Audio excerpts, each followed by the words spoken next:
예수님의 사역과 구원의 완성 30번입니다. 그리스도의 낮아지신 예수 그리스도입니다. 신분의 모습은 무엇입니까? 1. 성육신 2. 율법에 순종하심 3. 고난 받으심 4. 십자가에서 죽으심 5. 그리고 장사하십니다. 31번에 그리스도의 높아지신 신분의 모습은 무엇입니까? 1. 부활 2. 승천 3. 하나님의 편에서 다스리심 4. 그리고 세상 끝날에 심판주로 낮아지는 것입니다. 예수님의 지상사역을 기록한 책은 무엇입니까? 같이 보십니다. 사복음서, 마태복음, 마가복음, 누가복음, 요한복음입니다. 이거를 같이 하시는 거는 우리가 이게 끝나고 나면 세례를 또 받으실 분이 계시면 함께 세례를 받으실 수 있도록 세례 교육을 겸하고 있습니다. 예수님이 무엇을 하셨냐? 성육신이라는 것은 육체를 입고 오셨다 그 얘기입니다. 육체를 알지 못하면 육신을 입은 우리에게 전할 수가 없기 때문에 직접 육신을 체험하는 그런 단계로부터 인간을 만나게 되시는 사건입니다. 율법에 순종하셨다라고 하는 것은 그 당시에 이스라엘에는 굉장한 종교의 법이 있었습니다. 근데 그 법을 지키지 않으면 정말 아무도 그 말을 들어줄 사람이 없어요. 그래서 율법에도 강하고 거기에 순종하는 지혜를 성경에 다 이렇게 기록해 놓았습니다. 그래서 세상과 하늘의 신이 내려와서 세상에 살기가 얼마나 힘드셨겠어요. 통하지도 않지만 하늘나라가 있다 그러니까 어떻게 해요? 쟤 누구냐 왜 저러냐 그래서 막 그 회당장이나 종교의 율법사 가장 높은 그런 사람들이 잡아야지 안 되겠다 이렇게 이제 이상한 소리를 하니까 그래서 그거를 같이 중재를 하려고 하다 보니까 고난을 받게 됩니다.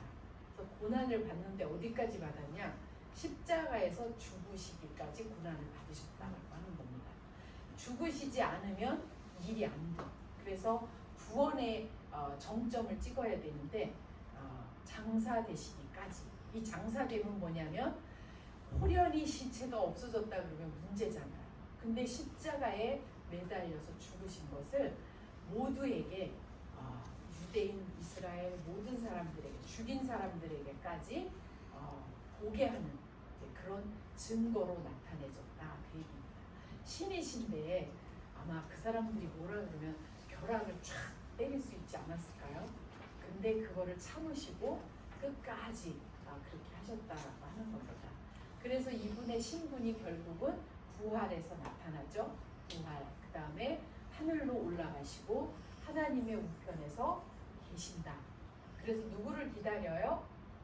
우리를 기다려 주시는 거예요. 왜냐하면 그의 빛이 우리 안에 있기 때문에 예수님의 빛이 우리 안에 있어서 빛의 사람들을 다 이제 심판하고 또 구원하시는 그런 역사가 남아 있습니다. 그리고 다시 성경에서는 예수님이 오십니다. 이 땅에. 그래서 그것을 재림이라고 이야기합니다.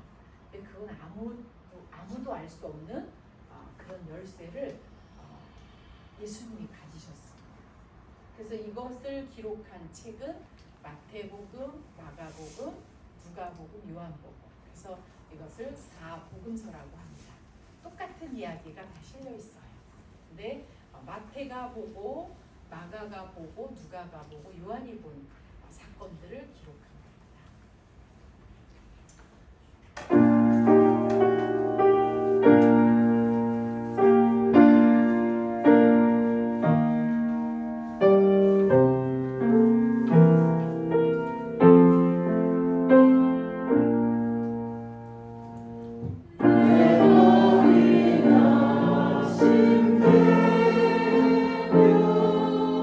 근심을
네, 다 같이 묵도하시겠습니다.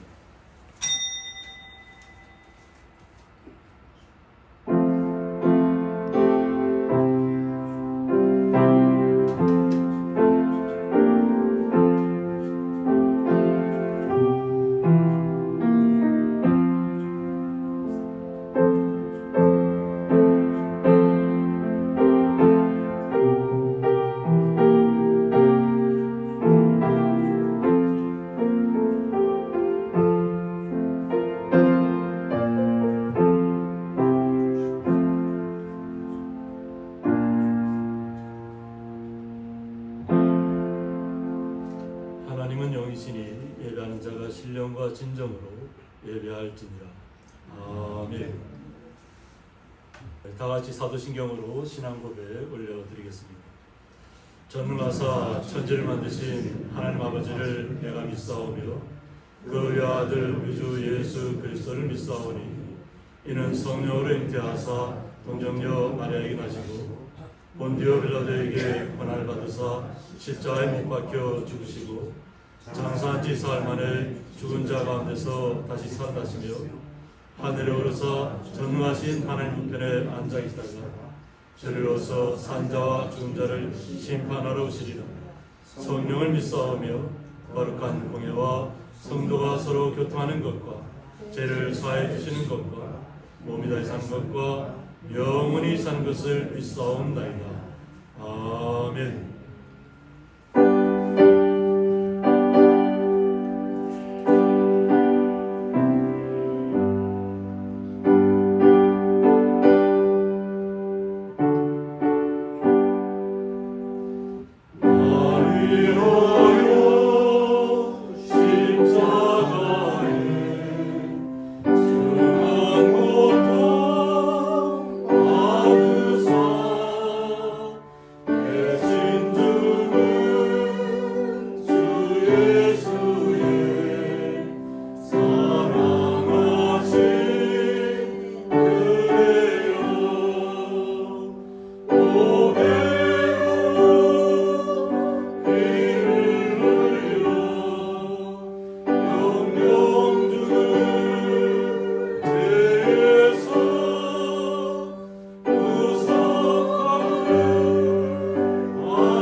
교도문 66번 시편 150편입니다.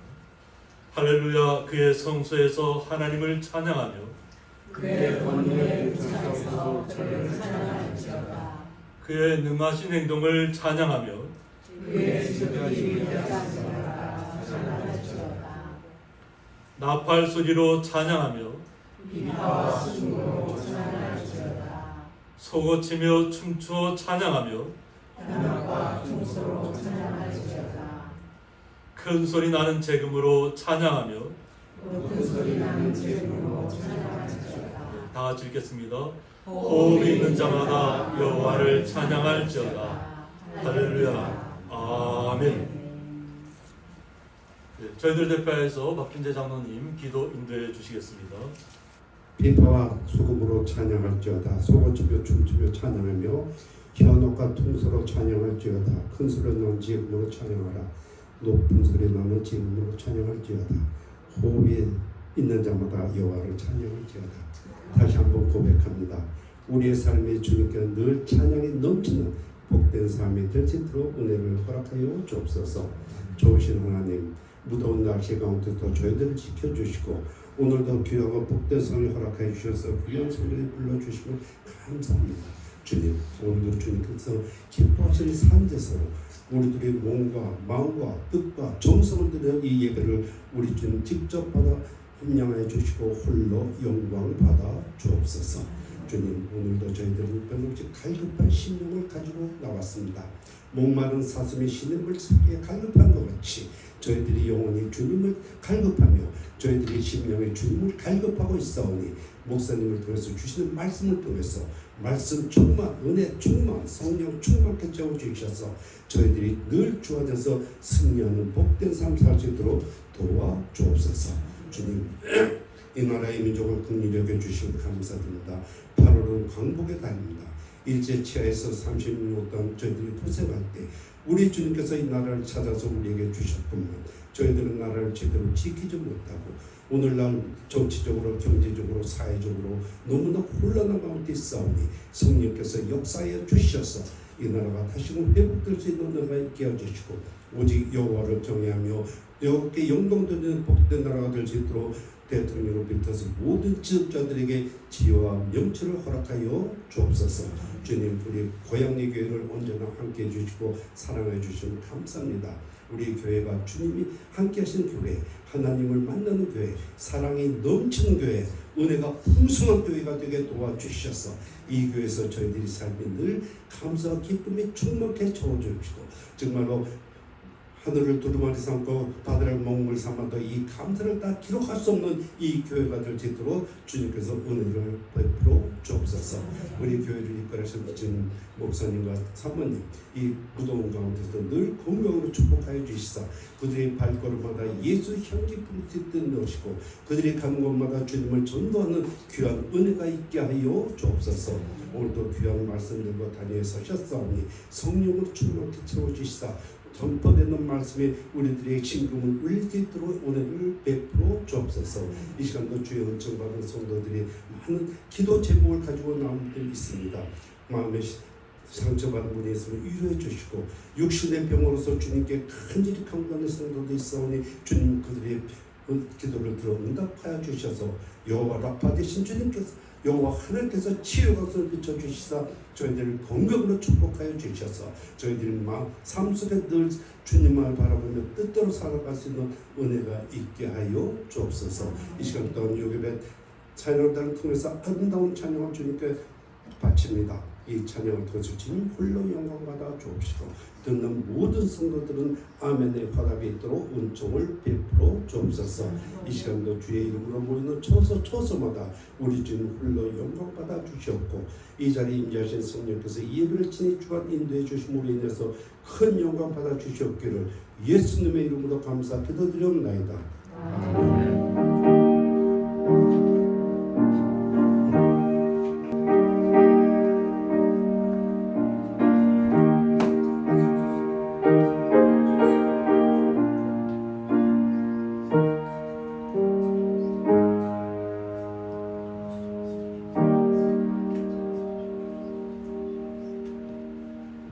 성경 말씀은 신약성경 요한복음 12장 44절부터 50절까지 함께 읽도록 하겠습니다. 예수께서 외쳐 이르시되 나를 믿는 자는 나를 믿는 것이 아니요 나를 보내신 이를 믿는 것이며 나를 보는 자는 나를 보내신 이를 보는 것이니라.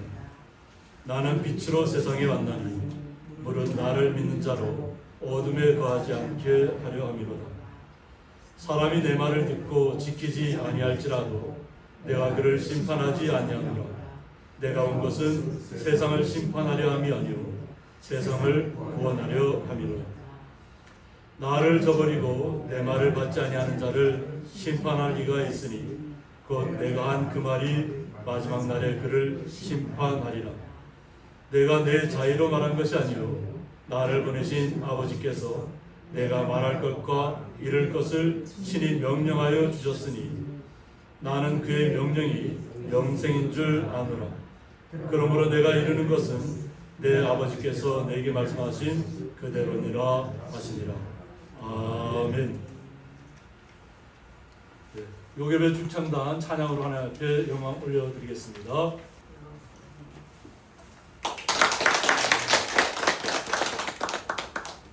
이 찬양을 하게 된 거는요. 우리가 요즘에는 놀라운 일이 너무 많아요. 막 재난이라든지 어떤 전쟁이라든지 너무 놀래는데 어느 목사님께서 그러시더라고요. 과연 우리는 뭘 보고 놀래는가. 이게 참 저에게 도전이 됐거든요. 그래서 예수님 오실 그 당시에는 예수님이 십자가에 못 박혀 돌아가셨다가 3일 만에 부활하신 것에 대한 놀래고 또한 우리의 놀램은 다시 오실 예수님을 기대하면서 그런 놀람을 갖고 살아야 된다는 그런 말씀을 해주는데 굉장히 많이 은혜가 돼서 이 가사에 그 내용이 다 담겨있는 것 같아서 우리 요괴가 가창들이 찬양으로 고백하는 시간을 갖기로 하겠습니다.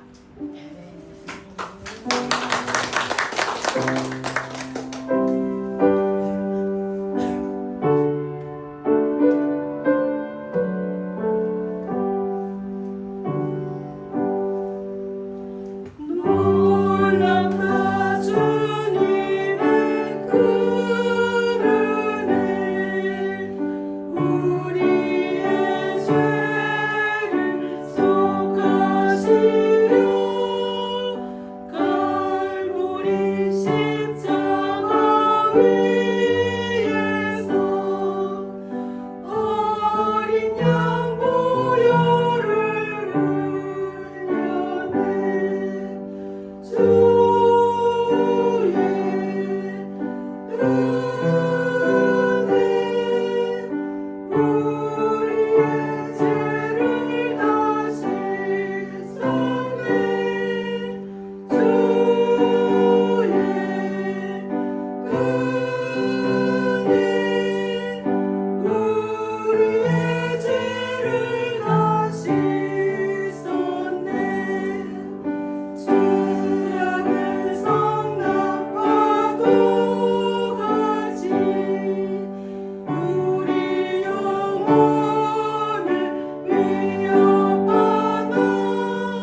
오직 제발 그것만으로 주의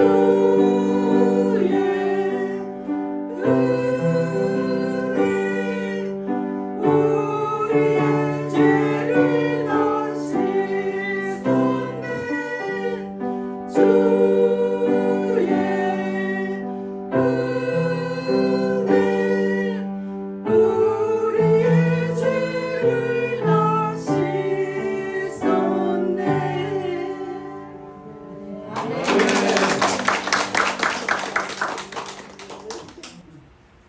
찬양으로 은혜 받으신 줄 믿습니다. 제가 설교 안 해도 될까? 드려진 예물 위해서 봉헌기도 올려드리도록 하겠습니다. 하나님 아버지 감사합니다. 주님께서 저희들을 사랑하여 주셔서 한 주간 동안도 주님의 품 안에 거하게 하여 주셨다가 주님의 날을 기억하고 주의 전에 나와 주님을 찬양하며 주님 앞에 영광 올려드리며 수고하고 땀인 것을 통해서 11조와 각종 감사의물을 주님 앞에 올려드렸습니다.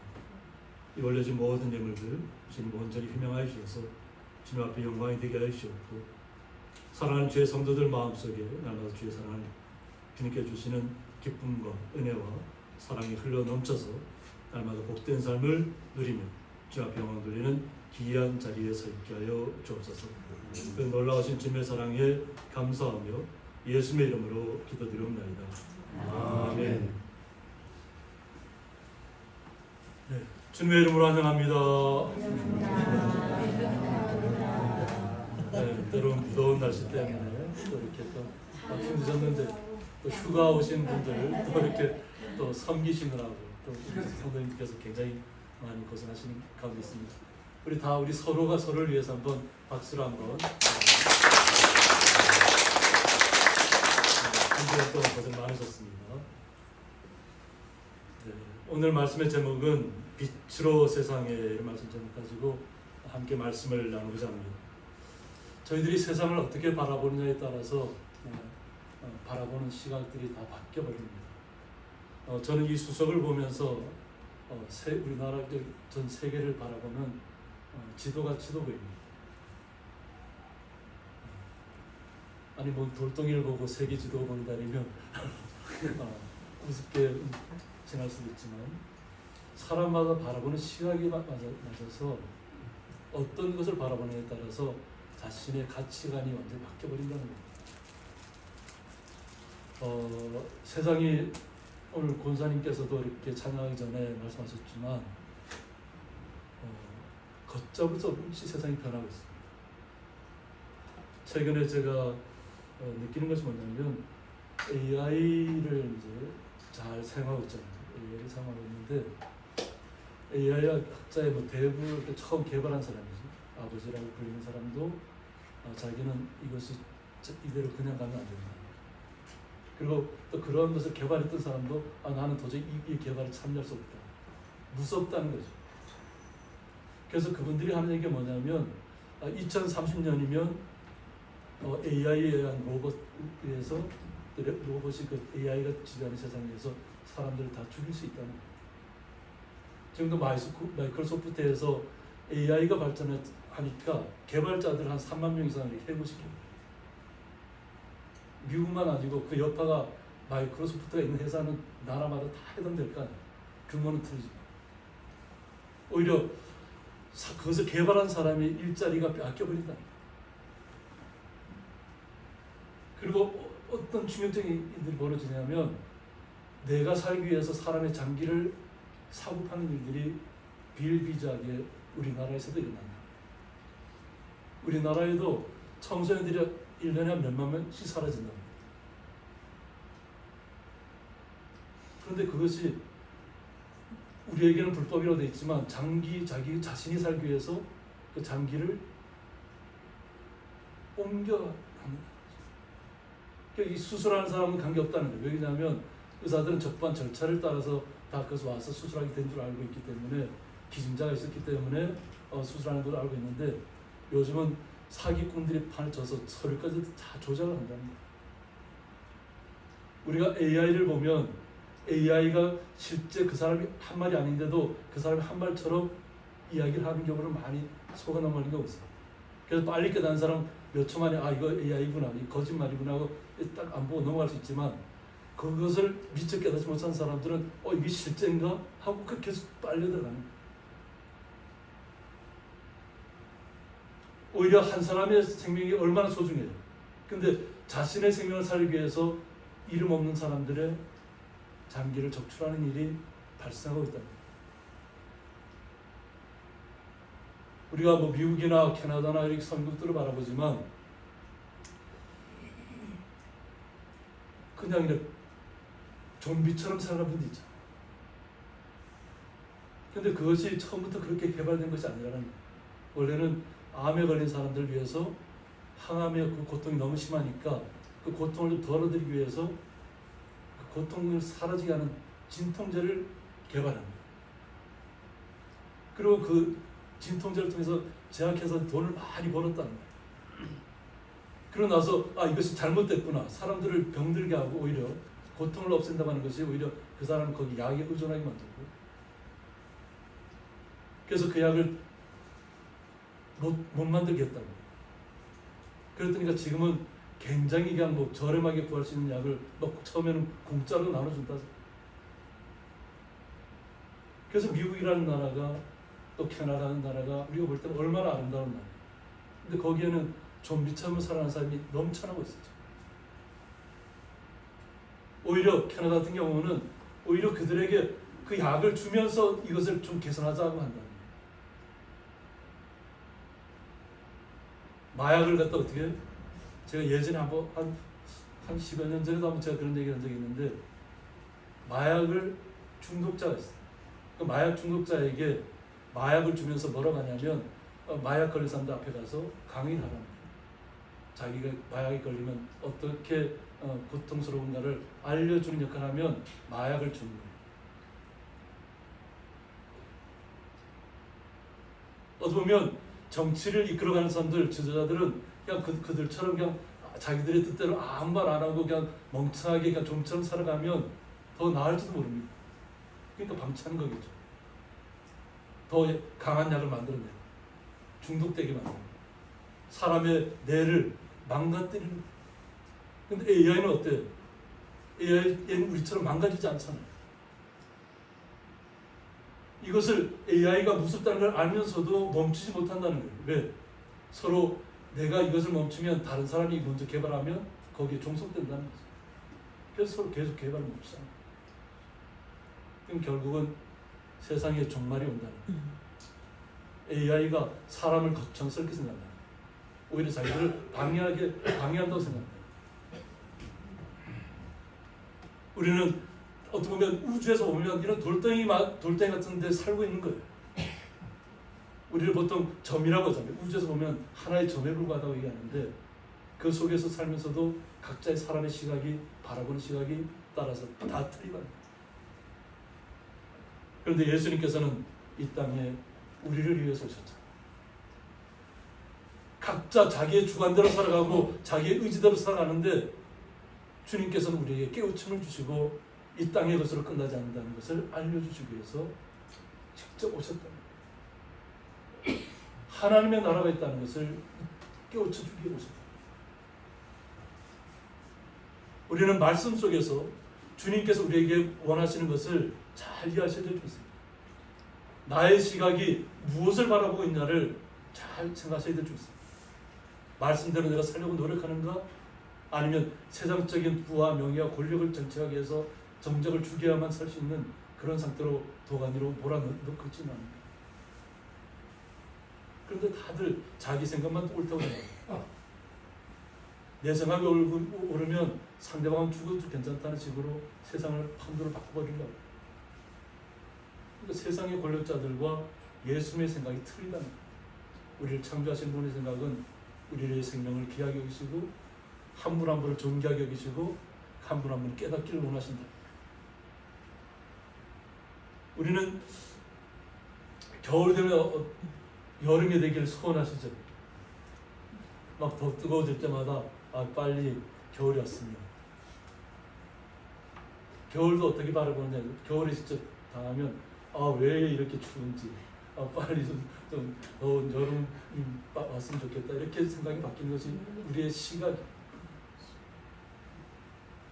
우리의 마음이 뭐 금방 변하는 거예요. 그러나 변하지 않는 것은 주님께서 우리를 주장하십니다.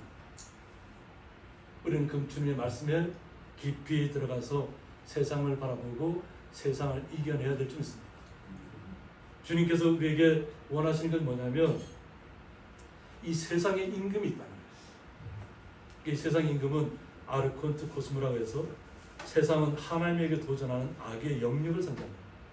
그러니까 우리 보통 생각하면 세상이라면 이 지금 현재 눈앞에 보이는 사람들 얘기하는 것이 아니라 그 영적인 부분에서 장악하고 있는 것을 이야기합니다.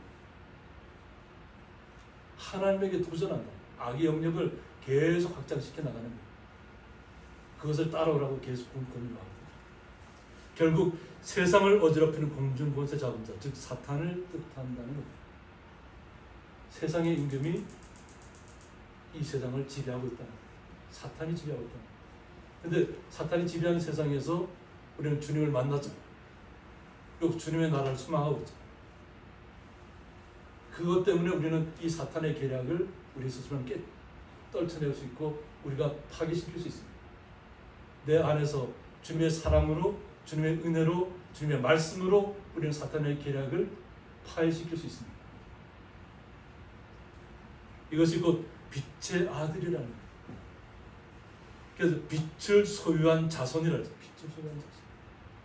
우리 성도님들은 빛을 소유한 자손, 주님의 자손들이라는 거예요. 빛의 아들이라는 거죠. 아무리 세상의 권력을 잡고 있는 사탄이 세상을 지배한다고 할지라도 우리 빛의 아들들이 있기 때문에, 빛의 자손들이 있기 때문에 우리는 주님의 나라를 소망하면서 이 땅의 모든 어려움들을 주님의 말씀으로 이겨내는 것입니다. 그래서 하나님의 자녀, 빛이신 예수를 영접한 자에게 주어지는 특권이 바로 빛의 아들이라는 거예요. 빛을 소유한 자손이라는 거죠. 그러므로 우리 성도님들은 내가 하나님의 자녀라는 것에 대해서 부끄러움이 없습니다. 어떻게 내가 하나님의 자녀가 될 수 있고 자손이 될 수 있지 하는 것은 주님께서 말씀으로 우리에게 그렇게 주셨기 때문에 우리 스스로는 어떻게 우리가 하나님의 아들이라고 불림을 받을 수 있겠어요? 자손이라고. 주님께서 우리에게 선물로 은혜로 주신 것이기 때문에 우리가 이 땅에서 주님의 사랑을 나타내는 것입니다. 그래서 오늘 본문에 들어가 보면 예수님께서 외쳐 이르시되 라고 했어요. 예수님께서는 크게 소리 내시는 분이 아니잖아요. 그렇죠? 항상 어떤 환경 가운데든지 조용히 이야기하시고, 또 예루살렘 성전에서 막 장사하는 것을 봤을 때는 막 그냥 상을 드렸고 막 채찍을 드셨지만 항상 예수님께서는 조용조용하게 원래 얘기했을 겁니다. 그런데 외쳤다는 건 뭐냐면 깨닫지 못하는 사람들에 대한 어떻게 보면 안타까움이 섞여 있는 거예요. 제발 좀 깨달으라는 거죠. 나를 믿는 자는 나를 믿는 것이 아니오라고 했습니다.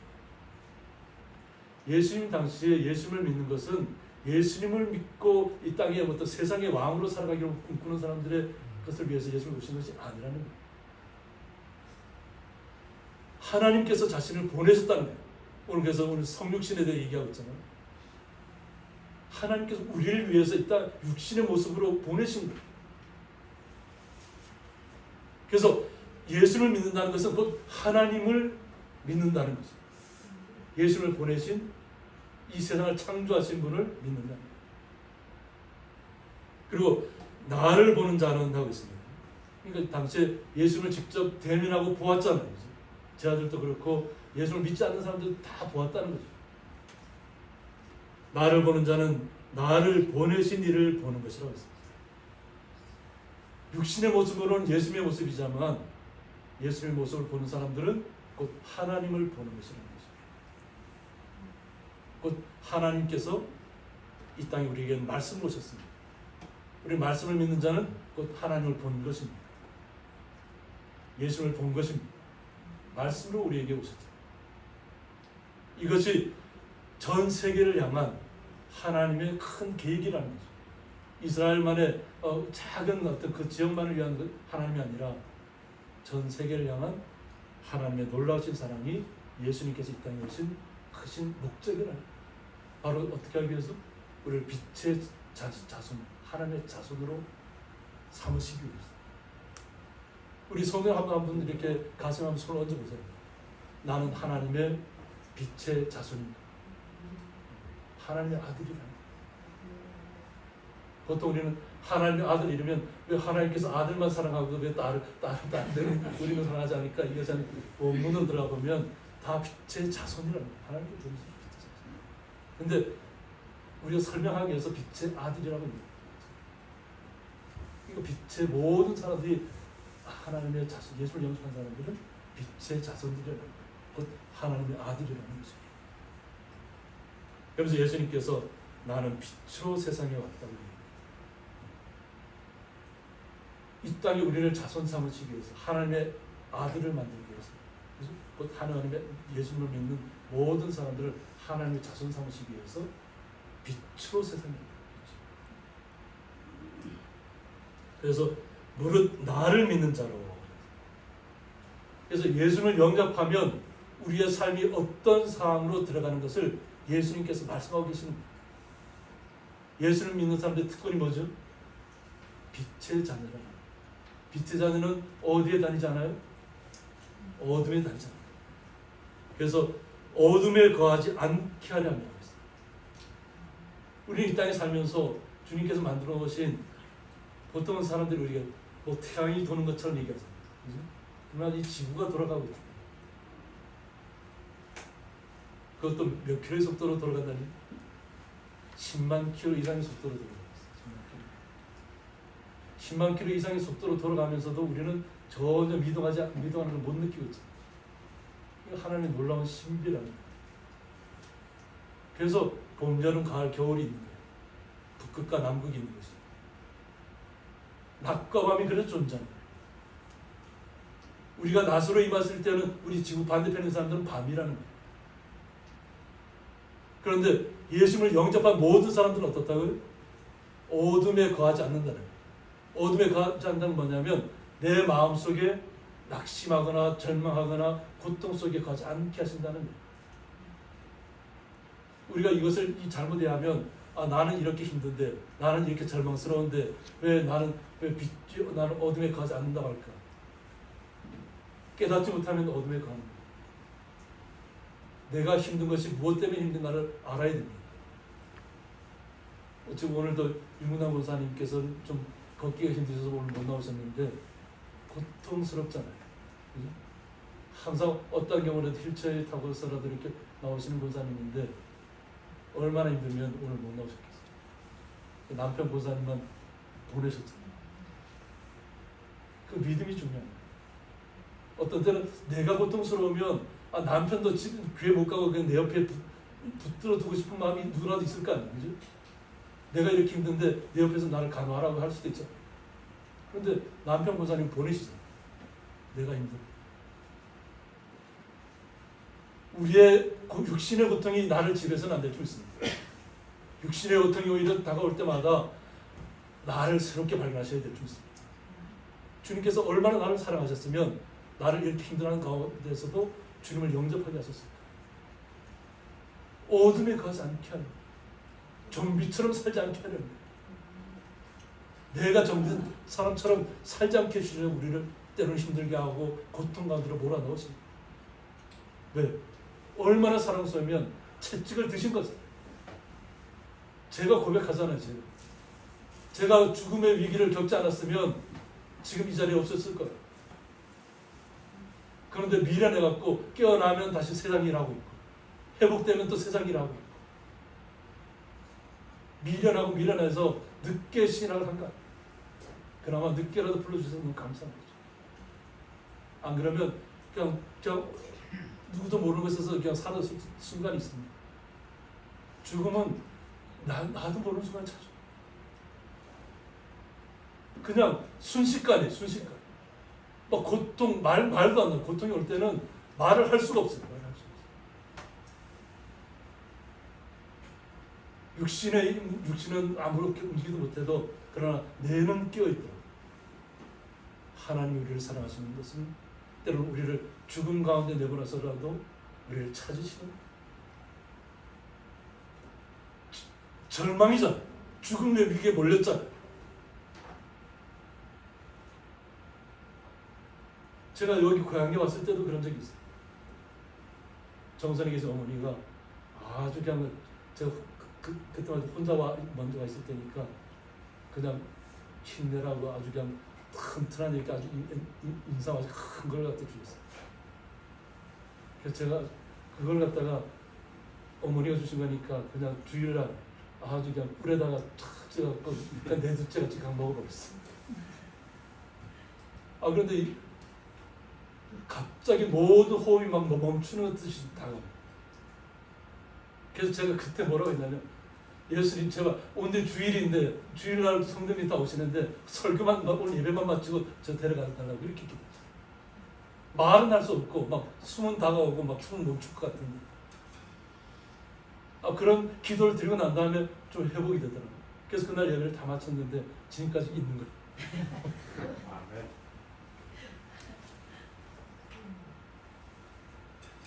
우리의 거룩한 성도들은 세상의 속에 바라보면 어둠입니다.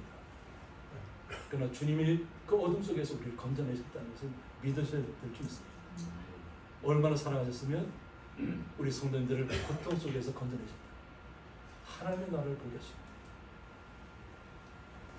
그래서 우리가 어려울 때 너무 그 문제에 집착하지 않기를 원합니다. 오히려 제가 얘기하잖아요. 제가 항상 팔다리 부러지면 그게 더 급하다. 그러나 때로는 세상에서는 의사들이 이거 이제 더 이상 못 산다 할 때 하나님 앞에 감사하시고 나오시기 바랍니다. 하나님 앞에 더 간절히 기도하시기 바랍니다. 하나님께서 원하시는 건 뭐냐면 하나님을 만나고 주님 예수님의 이름으로 더 간절히 기도하기를 원하십니다. 그리고 세상에 그렇게 끝나는 것이 아니고 AI에서 우리가 무너지는 것이 아니라 하나님의 나라는 영원 무궁하다는 것을 우리가 알아야 될 줄 있습니다. 세상이 시류에 휩쓸리면 그냥 이 얘기 듣고 저 얘기 듣고 그러다 보면 종잡을 수 없이 흘러가고 우리는 낭만 가운데로 빠질 수 있습니다. 어떤 세상의 종말이 온다 할지라도 우리는 오직 믿음만을 가지고서 주님만을 찬양해야 될 줄 있습니다. 그렇게 할 때 우리가 주님의 사람이라는 것을 다시 한번 깨닫게 될 줄 있습니다. 그래서 보면 제가 이 말씀을 이렇게 다시 이렇게 말씀 묵상하면서 충격적이다. 예수님께서 하신 말씀. 사람이 내 말을 듣고 지키지 아니할지라도. 예수님께서 이 땅에 오셔서 얼마나 많이 핍박받으셨어요. 조롱받으셨어요. 그런데도 그 지키지 않아도 거기에 대해서 뭐라 하지 않아요. 오히려 긍휼의 눈으로 바라봐요. 깨닫지 못했으니까 그들이 자기들의 생각에 갇혀있는 율법학자는 율법에 갇혀있고 율법에서 조금만 벗어나면 완전 제약으로 끝나는 것처럼 오히려 예수님께서는 내가 그를 심판하지 아니하노라. 예수님 분명히 말씀하셨고 그 말씀을 지금 당장 받아들이지 않는다 할지라도 예수님께서 당장 그를 심판하지 않는다. 오늘 우리가 서로 계획하지 않았음에도 찬양에서 그 은혜가 나오고 또는 또 세례교육하는 말씀 속에서 나오는 거예요. 심판하지 않는다. 우리를 구원하기 위해서 오신 분입니다. 지금 당장 완악하게 완고하게 영접하지 않는다 할지라도 주님께서 기다려 주십니다. 내가 온 것은 세상을 심판하려 함이 아니라고 했습니다. 예수님께서 오신 목적을 분명히 밝히고 있잖아요.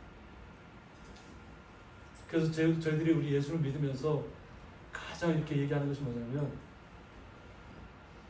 우리의 판단이 앞서서는 안 되는 거죠. 제가 이렇게 평촌에서 전사로 생활할 때 그때는 자유롭게 토요일날 나가서 전도할 수 있어요. 지금은 그게 금지되어 있단 말이에요. 또 토요일날 학교 학생도 안 나가죠. 수업도 없고. 그때는 학교 앞에 토요일날 마치고 나가면 저희들이 그 집사님들, 그 주일학교 그 지도교사 집사님들 모시고 함께 가서 전도를 합니다.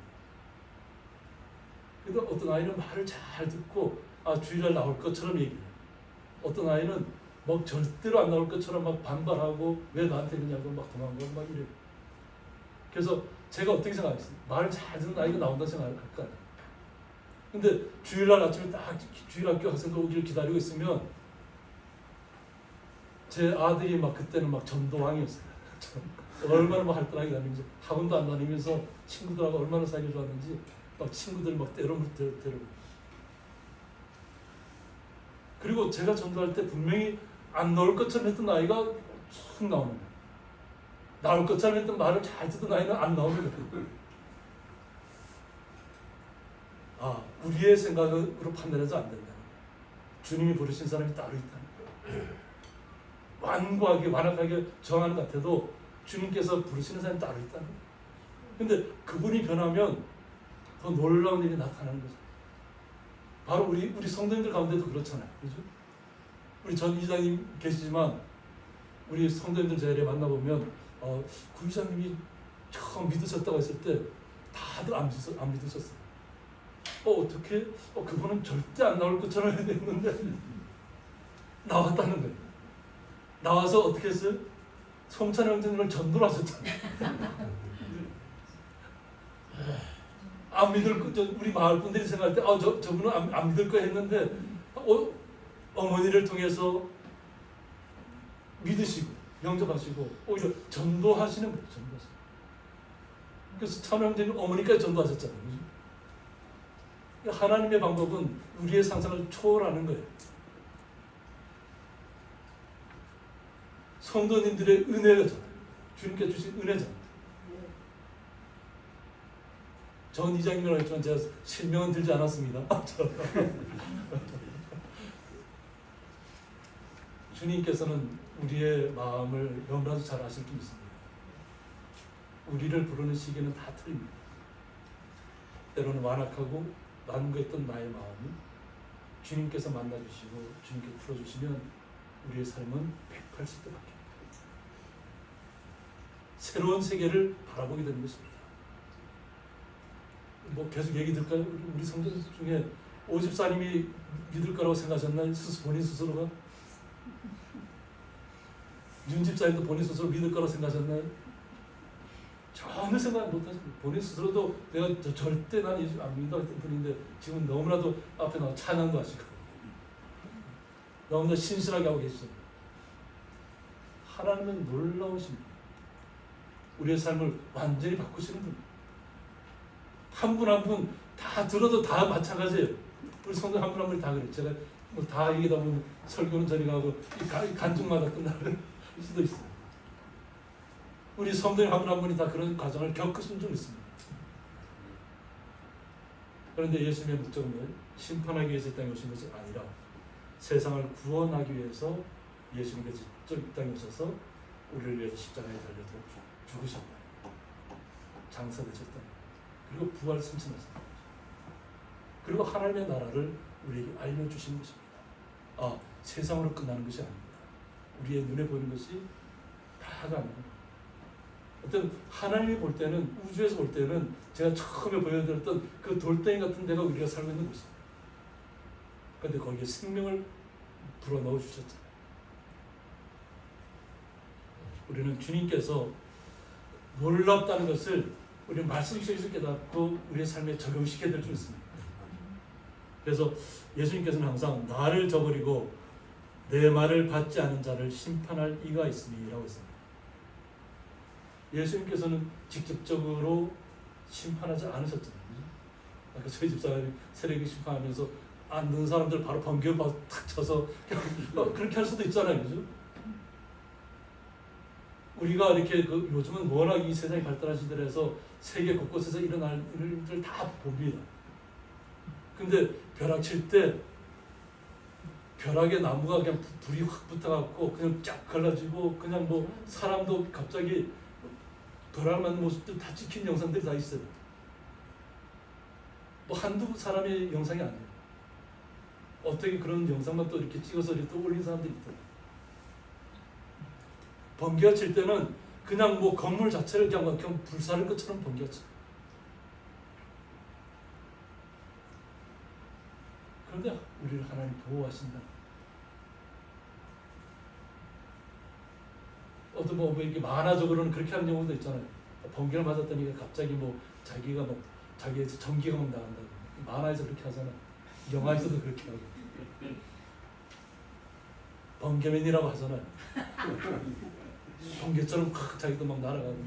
영화에서는 얼마든지 할 수 있잖아요. 근데 요즘은 그걸 다 오픈하는 시대가 돼서 아무것도 없는 스튜디오에서 그냥 사람만 자기 그런 모습을 이렇게 하면 그 주변의 영상들은 다 만들어주는 거예요. 그러니까 아마 배우들도 자신들이 영화를 보면 자기들도 웃길 거예요. 왜? 자기는 그냥 허공에서 이렇게 움직인 것밖에 없는데 갑자기 자기가 번개맨이 되고 슈퍼맨이 되고 스파이더맨이 되고 하늘을 막 날아다니고 뭐. 근데 그것을 영화 촬영하는 현장을 봤던 사람들은 다 알잖아요. 본인이 스스로 먼저 알 겁니다. 그래서 배우들이 시사회를 딱 가면 배우들이 먼저 놀란다. 내가 언제 저런 걸 찍었지 이렇게. 오히려 우리는 주님의 사람이라는 것을 기억하셔야 될 줄 믿습니다. 곧 내가 한 그 말이 마지막 날에 그를 심판하리라고 했습니다. 말씀을 때가 언제인지는 우리는 알 수 없어요. 그러나 말씀이 떨어졌을 때 그 말씀이 나에게 왔을 때 그 말씀을 영접한 분은 하나님의 나라를 소유한 것입니다. 주님이 우리와 함께 하시는 것입니다. 그러나 세상이 끝날이 왔는데도 불구하고 심판의 때가 왔음에도 불구하고 믿지 않으면 그것은 주님의 말씀이 그를 심판할 것이라. 마지막 때. 그러나 그 마지막 때에는 아무도 없습니다.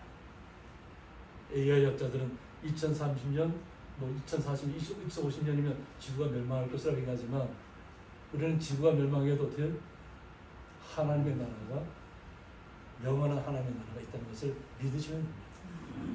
흔들리지 마시기 바랍니다. 오직 주님의 말씀이 나에게 다가왔을 때 그 말씀이 나에게 생명이 되고 나에게 희망이 솟고 사람을 바라보는 시각이 바뀌어야 될 줄 있습니다. 주님께서 나 같은 사람들 이렇게 긍휼히 여겨주셔서 변화시켜 주셨는데 내 주변에 있는 사람들 더 따뜻한 시선으로 바라보게 하시고 또 그 사람들을 구원할 수 있도록 내 삶이 모습이 그들에게 비춰줘야 될 줄 믿습니다. 말로만이 아니라 내 삶이 그들에게 비춰졌을 때 오히려 그들도 주님을 영접할 수 있다. 우리의 삶은 변화되어 될 줄 믿습니다. 우리 예수님께서는 내가 내 자유로 말한 것이 아니라고 얘기합니다. 그냥 예수님이 이 땅에 오셔서 그냥 생각나는 대로 얘기하는 것이 아니에요. 세상에 사람들을 현혹하는 사람들이 많아요.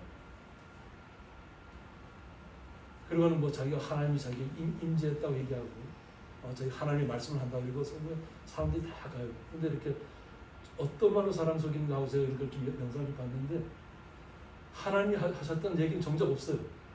그 하는 내내 사람의 마음을 어떻게 하면 그 사람의 마음을 터치하는 왜 우리는 뭐 간절하잖아요. 주님을 말씀을 듣기 위해서 간절하게 오는 사람들을 마음을 이용하는 거예요. 그들의 심리 상태를 이용하는 거예요. 그래서 그들의 마음을 터치하면서 그러니까 자기가 하나님의 말씀을 대화하는 것처럼 정작 알맹이는 하나도 없어요. 사람의 마음을 터치, 감정을 터치합니다. 그래서 요즘은 신천지에 들어갔다 나온 사람들이 또 뭐 다른 사람들도 많지만 젊은이들이 많아요. 통일교도 그렇고 뭐 가보면 젊은이들이 꽉 차 있어요. 어떻게 그 생각할 때는 어떻게 젊은이가 지식 있는 사람이 어떻게 저기 가 있지? 근데 그 사람들이 거기서 상대방을 속이기 위해서 자기를 위장하고 있다. 근데 그것을 거기서 탈퇴한 사람들이 얘기를 합니다. 그들이 얼마나 세상적인 해서 뭐 서울시로부터 지원을 받고 뭐 이런 지원을 받았어요. 공식적으로. 그리고 자기들이 위장합니다. 정작 자기들이 사람이 됐을 때 그때 가서 오픈합니다. 이 사람은 자기들의 그냥 소나기에 들어왔다 생각하는 순간에 오픈합니다. 근데 그것도 모르고 들어갔다가 거기에 뛰쳐나온 사람들이 나타나서 저 사람들이 그 사람들이라고 얘기합니다. 모자이크 돼 있지만 이 사람 다 보면 알잖아요.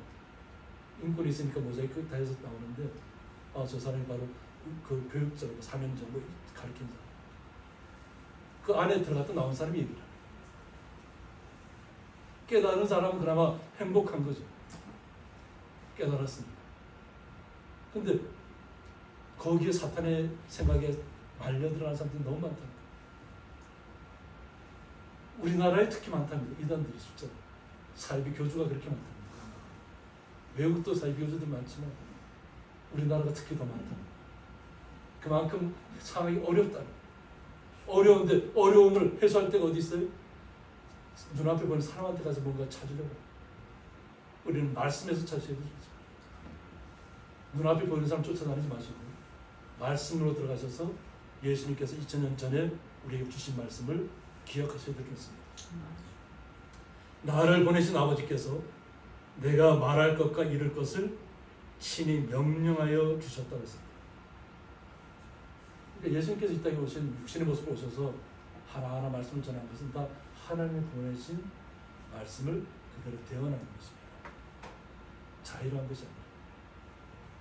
그러므로 주님께서 우리를 사랑하시는 것이 얼마나 사랑하시는지를 우리가 말씀을 통해서 잘 이해하시고 깨달으셔야 될 줄 믿습니다. 그래서 예수님께서 다시 말씀합니다. 나는 그의 명령이 영생인 줄 아노라 하고 있습니다. 하나님께서 예수를 통해서 말씀하신 그 명령이 바로 영원한 생명이라. 우리 성도인 모두 빛의 자녀된 빛의 아들 자손들이 다 영원한 생명을 얻길 원해서 예수님께서 이 땅에 오신 것이라. 그리고 말씀을 하신 것이다. 그러므로 내가 이루는 것은 내 아버지께서 내게 말씀하신 그대로니라 하셨습니다. 하나님 아버지께서 예수님에게 이 땅에 육신의 모습으로 오신 예수님에게 하신 말씀 그대로라는 거예요. 그러니까 여기에는 한치의 오차도 없다는 거예요. 말씀 그대로 믿으시는 분들은 영원한 생명을 얻으신 것입니다. 세상의 시류에 휩쓸리지 않고 오직 주님의 은혜만을 기억하는 주님의 성도들이 되어야 될 줄 믿습니다. 디모데후서 1장 9절을 보면 하나님이 우리를 구원하사 거룩하신 소명으로 부르심은 우리의 행위대로 하심이 아니라고 했습니다. 우리가 아주 행동이 예수를 아주 이렇게 구원할 만큼 우리가 똑바라서 예수님께서 우리를 구원하신 것이 아니라는 거예요. 우리가 죄인 되었을 때 주님께서 우리를 부르셨다고 했습니다. 오직 자기의 뜻과 라고 했습니다. 하나님께서 주의 거룩한 하나님 빛의 자손된 자손들을 한 분 한 분 선택하셨다는 거예요. 우리의 육신으로 볼 때는 우리 스스로는 저 사람 절대 안 믿을 사람 절대 아니야. 우리 생각 그렇게 할 수 있잖아요, 그죠? 그런데 하나님은 그런 분을 바꿔서 변화시킵니다. 사도 바울이 어떻게 했어요? 사울이 어렸을 때 이름 자체가 높은 자잖아요. 율법의 학자 중에 자식이 최고라고 하는 교만한 마음도 있었다는 거예요. 그 하나님의 열심히 예수 믿는 사람들을 딱 잡아 가다 드리고 스데반 집사님을 돌로 치라고 명령했다는 거죠. 그것이 자기가 하나님을 섬기는 방법인 줄 알았다는 거예요. 그런데 다메섹 도상에서 예수님을 만나 빛으로 만나고 나서 어떻게 했어요? 그의 삶이 완전 바뀐 거예요. 아나니아라는 선자를 찾아가서 가면 빛을 만났을 때 그가 앞을 보지 못하게 됐어요. 그런데 예수님께서 말해요. 그 마을 다메섹 그 마을에 가면 아나니아라는 선자가 있는데 그 선자가 너희 기도하면 너의 눈이 다시 띄어질 것이다. 예수님께서 그냥 예수님께 바로 고쳐주고 그냥 하고 그냥 바로 눈 띄워주면 얼마나 좋아요. 근데 아나니아 선자를 찾아가라는 거예요. 근데 아나니아 선자가 또 나타나서 말씀하셨잖아요. 사울이라는 자가 올 텐데 그의 안수에서 그의 눈을 뜨게 해주라는 거예요. 아나니아가 들을 때는 아니 지금 예수 믿는 사람들 다 핍박하고 잡아들인 사람인데 아니 하나님께서 그를 죽여도 못 마땅할 텐데 지금 우리는 부족할 텐데 왜 그에게 눈을 다시 뜨게 해주라는 얘기를 왜 나한테 하는 거예요? 때로는 우리가 이해하지 못할 수 있어요. 나는 신실하기 때문에 나는 주님께 사용하신다고 생각하는데 그것이 아니에요. 내가 죄인이었을 때 주님께서 불러주십니다. 내가 약할 때 나를 불러주셔서 강하게도록 만드신 거예요. 육신은 연약하고 육신은 나약하고 내 정신 상태도 아무것도 아니었지만 주님을 만나면서 내 마음과 정신과 육체가 건강한 모습으로 바뀐 거예요. 내 마음이 밝으면 우리 온 육신이 다 밝은 거예요.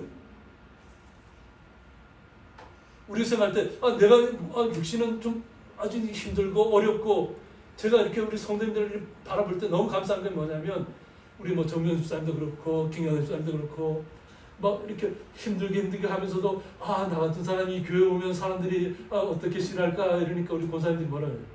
하나님이 더 기뻐하실 거라고 얘기해요. 그 아픈 몸을 이끌고 하나님이 더 기뻐하실 거예요. 육신의 나약함을 보지 마시고 나를 힘있게 하시고 나의 생명을 새롭게 태어나게 하시고 나를 긍휼히 여기시고 죄인 되었을 때 나를 불러주셔서 새로운 생명으로 거듭나게 하셨다는 것에 감사하시기 바랍니다. 육신의 연약함을 바라보지 마시고 오직 주님의 뜻이 나에게 임했다는 것이 행복한 것을 믿으시면 됩니다. 영원 전부터 그리스도 예수 안에서라고 했어요. 우리를 부르신 것이 언제부터라고요? 영원 전부터, 우리가 알 수 없는 시간에서부터 우리를 찾아오셨다는 거예요. 우리가 아는 이 시간 속에 우리를 가둬두지 마시기 바랍니다. 그러니까 우리 한 100년, 120년만 살고 우리 끝날 건가요? 우리? 살다 뭐예요 이제. 하나님께서는 성경에 뭐라고 하냐면 오히려 의인인 사람을 먼저 불러간다 그래요. 의인인 사람을.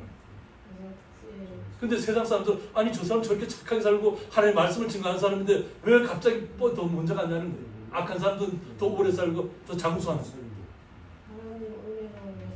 오직 하나님의 은혜는 영원 무궁하신 하나님 나라를 우리는 알고 있잖아요. 그 나라를 소망하고 사셔야 될 것입니다. 우리가 사는 세상에 얽매여 있다 보면 절망하기 쉽습니다. 낙심하기 쉽습니다. 고통에 빠지기 쉽습니다. 그러나 우리는 그 고통을 이겨낼 수 있는 힘을 주님께서 우리에게 주셨습니다. 영원한 생명을 우리에게 주셨습니다. 하나님의 말씀, 그 지혜에 있는 말씀을 우리에게 주셨습니다. 그래서 우리가 지혜롭게 되는 것입니다. 우리에게 주신 은혜대로 하십니다. 주님의 은혜로 우리가 구원을 받은 것입니다. 주님의 은혜로 영원한 생명을 우리가 쟁취한 것입니다. 나의 힘으로 쟁취한 것이 아니라 그리스도의 힘으로 우리에게 주신 겁니다. 거저 주신 겁니다. 그 사랑을 믿으시기 바랍니다. 함께 기도하겠습니다. 하나님 아버지, 우리가 이 땅에 살면서 주님의 은혜만을 고백합니다. 주님의 사랑만을 고백합니다. 우리는 아무것도 아니었지만 주님께서 우리를 부르셔서 빛의 아들로, 빛의 하나님의 자손들로 우리를 삼아 주셨습니다. 그 뜻을 우리가 저버려서는 안 될 줄 믿습니다. 불러주신 그 뜻 안에서, 주님의 뜻 안에서 날마다 기쁨으로 이 땅의 어려움들, 고통스러운 시간들을 이겨낼 수 있도록 더욱더 지혜를 주시고 힘을 주시고 능력을 주시고 치료의 능력을 더하여 주옵소서. 그 놀라신 주님의 사랑에 감사하며 예수님의 이름으로 기도드리옵나이다. 아멘. 교회 소식은 주보를 참조해 주시기 바랍니다. 혹시라도 아직까지 분당 우리 교회에서 준비한 머그잔 말씀 자세를 받지 못하신 성도님들은 받아가시기 바랍니다. 그래서 우리 성도님들은 개인적으로 하나씩은 사용할 수 있도록 그렇게 해주시기 바랍니다.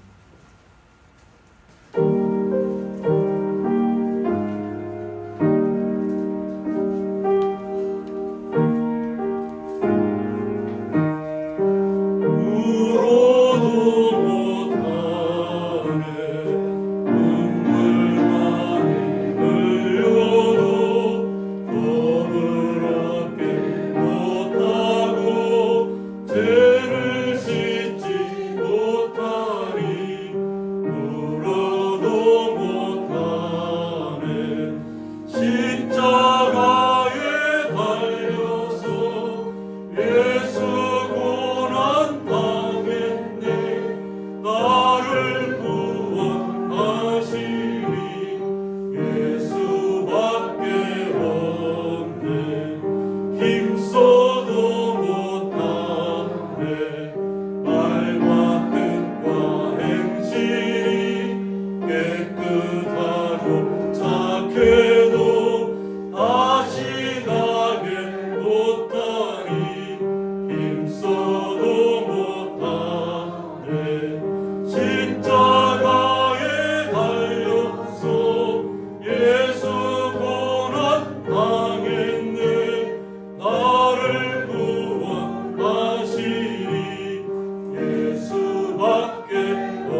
주 예수 그리스도의 은혜와 하나님의 사랑과 성령의 감화 교통하심이 빛으로 세상에라는 말씀을 통해서 주님께서 이 땅에 오셔서 우리에게 빛이 무엇인가를 깨닫게 해주셨고 빛으로 우리를 구원하여 주셨고 그 말씀 속에서 영원한 생명을 얻게 하여 주심을 감사하고 날마다 주님의 은혜대로 이 땅에서 주님과 동행하며 힘있게 지혜있게 강건하게 살아가기를 마음속에 다짐하고 나아가는 주의 거룩한 성도들과 그 가정과 기업이 영원토록 함께 있을지어다.